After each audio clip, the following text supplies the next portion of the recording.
Sir നമസ്കാരം. നമസ്കാരം. കേന്ദ്രം 3 വട്ടം ഭരിച്ച നരേന്ദ്രമോദി ഇതുവരെ അഴിമതിയുടെ ഒരു പരിസരത്തും ഉണ്ടായിരുന്നില്ല എന്നുള്ളത് തന്നെയായിരുന്നു BJPക്കാർ എപ്പോഴും എടുത്തു പറഞ്ഞുകൊണ്ടിരുന്നത്.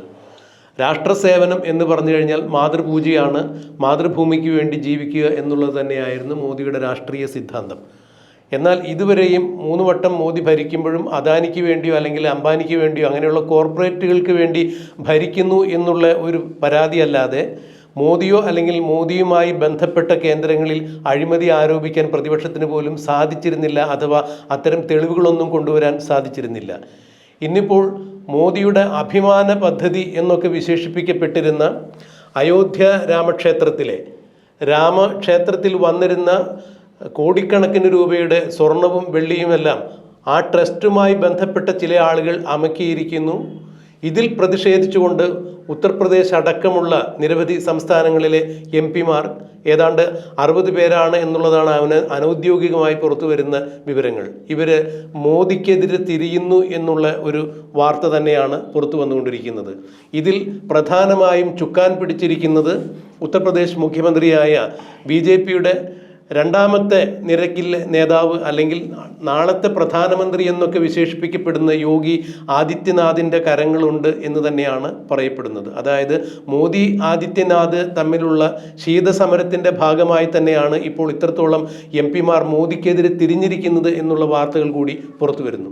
സാർ, എങ്ങനെയാണ് ഇതിനെ നോക്കിക്കാണുന്നത്? അതായത് കഴിഞ്ഞ ലോക്സഭാ ഇലക്ഷനിൽ നമ്മൾ ശ്രദ്ധിച്ചു കഴിഞ്ഞാൽ വളരെ വ്യക്തമായി മനസ്സിലാകുന്ന ഒരു കാര്യം, 80 സീറ്റിൽ 80 സീറ്റും BJPക്ക് അല്ലെങ്കിൽ NDAക്ക് നേടിക്കൊടുത്ത സംസ്ഥാനമാണ്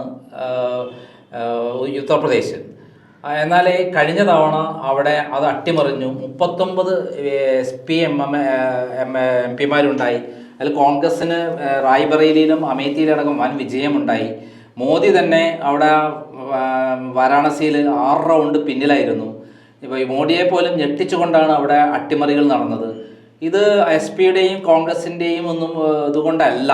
യഥാർത്ഥത്തിൽ കഴിഞ്ഞ തവണ തന്നെ യോഗി ആദിത്യനാഥിനെ പ്രധാനമന്ത്രിയാക്കാം എന്ന് പറഞ്ഞ് നിൽക്കുന്ന സമയത്ത് നരേന്ദ്രമോദി വീണ്ടും പ്രധാനമന്ത്രി ആവണമെന്ന് പറഞ്ഞ് വരികയും 3.0 മൂന്നാമത്തെ തവണ വേണമെന്ന് പിണറായി പോലെ ആഗ്രഹിക്കുകയും അതിനുവേണ്ടി പ്രവർത്തിക്കുകയും ചെയ്തപ്പോൾ അധികാരം കിട്ടരുത് എന്നുള്ള ഉദ്ദേശത്തോടു കൂടി യോഗി ആദിത്യനാഥ് ഉത്തർപ്രദേശിൽ നിന്ന് കൊടുത്ത പണിയായിരുന്നു അദ്ദേഹത്തിന് BJPക്ക് സീറ്റ് കുറയാനിടയായതും അതോടൊപ്പം തന്നെ നരേന്ദ്രമോദിയുടെ വാരാണസിയിൽ പോലും തോൽപ്പിക്കാൻ വേണ്ടിയുള്ള ശ്രമം നടന്നു എന്ന് പറയുന്ന കാര്യം. ഇത് അതീവ ഗൗരവമായൊരു കാര്യമായിരുന്നു. ഇപ്പോൾ ചമ്പക് റായ് അടക്കമുള്ള നേരിട്ട് നരേന്ദ്രമോദി അമിത്ഷായും നിയമിച്ചിട്ടുള്ള അയോധ്യയിലെ ഭരണ നേതൃത്വം RSSൻ്റെയും വിശ്വ ഹിന്ദു പരിഷത്തിൻ്റെയും പ്രധാനപ്പെട്ട നേതാക്കന്മാർ അവരടക്കമുള്ള നടത്തിയ കൊള്ളയുടെ ഞെട്ടിക്കുന്ന വിവരങ്ങൾ പുറത്തു കൊണ്ടുവന്നത് തന്നെ യോഗി ആദിത്യനാഥിൻ്റെ കൈകളാണ് എന്നുള്ള വിവരമാണ് പുറത്തു വരുന്നത്. യോഗി ആദിത്യനാഥിലൂടെ കാണുന്നത് അടുത്ത തവണ ഇലക്ഷനിൽ നരേന്ദ്രമോദിയും അതേപോലെ BJPയും അധികാരത്തിൽ വരാൻ പാടില്ല. ഇത്തവണത്തോട് കൂടിയിട്ട് അവരുടെ ഭരണം അവസാനിപ്പിക്കണം. ഇതിനിപ്പോൾ ഏറ്റവും അധികം പിന്തുണ കിട്ടിയിരിക്കുന്നത് ഇവിടെ നിന്നാണ്, മഹാരാഷ്ട്രയിൽ നിന്ന് ശിവസേനയുടെ പിന്തുണയാണ് ഉണ്ടായിട്ടുള്ളത്. നമുക്കറിയാം, ബാബറി മസ്ജിദ് പൊളിക്കുന്നതിൽ BJPക്കാൾ പൊളിക്കാൻ മുന്നിൽ നേതൃത്വം കൊടുത്താണ് BJP. അത് എല്ലാവർക്കും അറിയുന്ന ഒരു കാര്യമാണ്. ഉദ്ധവ് താക്കറെയുടെ പിതാവ് ബൽ താക്കറെ ആയിരുന്നു അതിനുവേണ്ടി മുന്നിൽ നിന്ന് പ്രവർത്തിച്ചിരുന്നത്. അങ്ങനെയുള്ള ബൽ താക്കറയുടെ മകൻ ഉദ്ധവ് താക്കറെ ഇപ്പോൾ ശിവസേന പൊളിച്ച് അവിടെ എല്ലാ തരത്തിലും തകർത്ത് തരിപ്പണമായി ശിവസേന ഇല്ലാത്തൊരവസ്ഥയിൽ നിൽക്കുക. ആകെ 2-3 പേര് മാത്രമാണ് ഇപ്പോൾ അദ്ദേഹത്തിന് കൂടെയുള്ളത്. ഈ സന്ദർഭത്തിൽ നരേന്ദ്രമോദിക്ക് വലിയൊരു അടി കിട്ടാൻ അയോധ്യ ഒരു വലിയ പ്രശ്നമായി തീരുന്നു എന്നതോടെ ശിവസേന ശക്തമായി രംഗത്ത് വന്നിരിക്കുകയാണ്. മാത്രമല്ല, മധ്യപ്രദേശ്, രാജസ്ഥാൻ, ബീഹാർ ഈ 3 സംസ്ഥാനങ്ങൾ ഏറ്റവും വലിയ സംസ്ഥാനങ്ങളാണ് ഇന്ത്യയിലെ. ആ സംസ്ഥാനങ്ങളിൽ ഈ 3 സംസ്ഥാനങ്ങളിൽ BJPക്കുള്ളിൽ ഏകദേശം, അതേപോലെ മഹാരാഷ്ട്രയിൽ വലിയ തോൽവിയാണ് കഴിഞ്ഞ വർഷം ഉണ്ടായിട്ടുള്ളത്.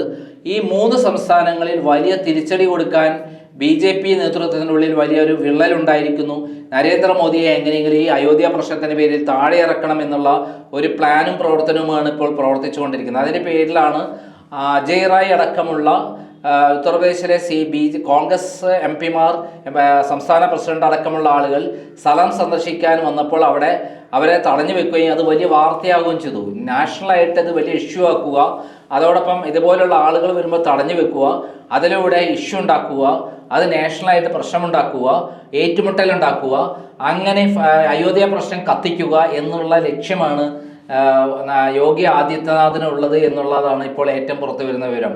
നമ്മളെ ശബരിമലയെ കടത്തിവെട്ടുന്ന ഞെട്ടിക്കുന്ന തട്ടിപ്പിൻ്റെ വിവരങ്ങളാണ് ഓരോ ദിവസവും അവിടെ നിന്ന് വരുന്നത്. ഇതൊക്കെ പുറത്തു വിടുന്നത് ആരാണ്? യോഗി ആദിത്യനാഥിൻ്റെ ബന്ധപ്പെട്ട കേന്ദ്രങ്ങളിൽ നിന്നാണ് ഈ വാർത്ത വരുന്നത്. അപ്പം കോൺഗ്രസിനെ തടഞ്ഞു വെച്ച് വലിയ ഇഷ്യൂ ഉണ്ടാക്കുക, അതേപോലെ SP ഇനി വരുന്ന SP അതേപോലെ സംഘങ്ങൾ അവിടെ വന്നുകൊണ്ടിരിക്കുക പലരും. ഇതൊക്കെ വലിയ ഇഷ്യൂ ആകുന്നതോടുകൂടി ഇത് പാർലമെന്റിൽ സ്തംഭിപ്പിക്കുന്ന രൂപത്തിലേക്ക് കാര്യം നീങ്ങും. ആ സന്ദർഭത്തിൽ BJPയിലെ 60 MP-മാർ ഓട്ടോമാറ്റിക് പിന്തുണ പിൻവലിച്ചുകൊണ്ടതാകുമ്പോൾ BJPക്ക് ഏകദേശം 100-ൽ പരം സീറ്റുകൾ, 120 അധികം സീറ്റുകളൊന്നും ഇത്തവണ. ആ സന്ദർഭത്തിൽ ഭരണം അട്ടിമറിക്കാൻ പറ്റുമെന്നുള്ള ഒരു കാര്യത്തിലേക്കാണ് ഇപ്പോൾ എത്തിപ്പെടുന്നത്. അത് 60 ഉള്ളത് 100 വരെ, അതായത് ശിവസേനയ്ക്ക് അവിടെ വലിയ തിരിച്ചടി കിട്ടി, മമതാ ബാനർജിക്ക് ബംഗാളിൽ വലിയ തിരിച്ചടി കിട്ടിയ, അവിടെ തന്നെ തൃണമൂൽ കോൺഗ്രസ് പിളർന്നിട്ട് 60 പേർ അവരുടെ കൂടെ പോയി, MP-മാർ 20 പേർ BJPയുടെ കൂടെ പോയി. ഈ സന്ദർഭത്തിൽ BJP തുള്ളിൽ വലിയ സ്പ്ലിറ്റ് ഉണ്ടാക്കി അവർക്ക് വേണ്ട പിന്തുണ കൊടുത്ത്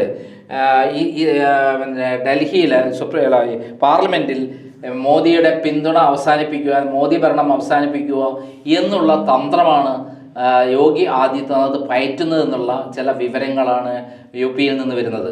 അത് സത്യസന്ധമാവാനാണ് സാധ്യത. കാരണം കഴിഞ്ഞ ലോക്സഭാ ഇലക്ഷൻ ഒരു കാരണവുമില്ലാതെ ഉത്തർപ്രദേശ് BJPക്ക് വലിയ തിരിച്ചടി കിട്ടി. അങ്ങനെയാണ് കോൺഗ്രസിന് വലിയ മുന്നേറ്റവും അതേപോലെ UPAക്ക് ഏറ്റവും ശക്തമായ നിലയിൽ ഈക്വൽ ഫൈറ്റിലേക്ക് പോവുകയും ചെയ്യാൻ പറ്റിയത്. എന്തായാലും ഈ കേരളത്തെ സംബന്ധിച്ചിടത്തോളം ശബരിമല സ്വർണ്ണക്കൊള്ള പിണറായി വിജയൻ എന്ന ചോദ്യം ചെയ്യാനാവാത്ത CPMൻ്റെ നേതാവിനെ വീഴ്ത്തിയതുപോലെ അയോധ്യയിൽ നടന്നിരിക്കുന്ന, പ്രത്യേകിച്ച് രാമക്ഷേത്രം ഹിന്ദുക്കളുടെ അഭിമാന പ്രശ്നമായി ഉയർത്തിക്കാണിച്ച് BJP സർക്കാർ ഭരിക്കുന്ന കേന്ദ്രത്തിൽ ഈ രാമക്ഷേത്രത്തിൻ്റെ പേരിൽ തന്നെ ഉണ്ടായിട്ടുള്ള വിവാദങ്ങൾ നരേന്ദ്രമോദിക്ക് വലിയ വിനയാകുമോ? കേരളത്തിൽ പിണറായി വിജയൻ സർക്കാരിനുണ്ടായിരുന്ന ഗതി നരേന്ദ്രമോദിക്ക് വരുമോ എന്നുള്ളതൊരു ചോദ്യം തന്നെയാണ്.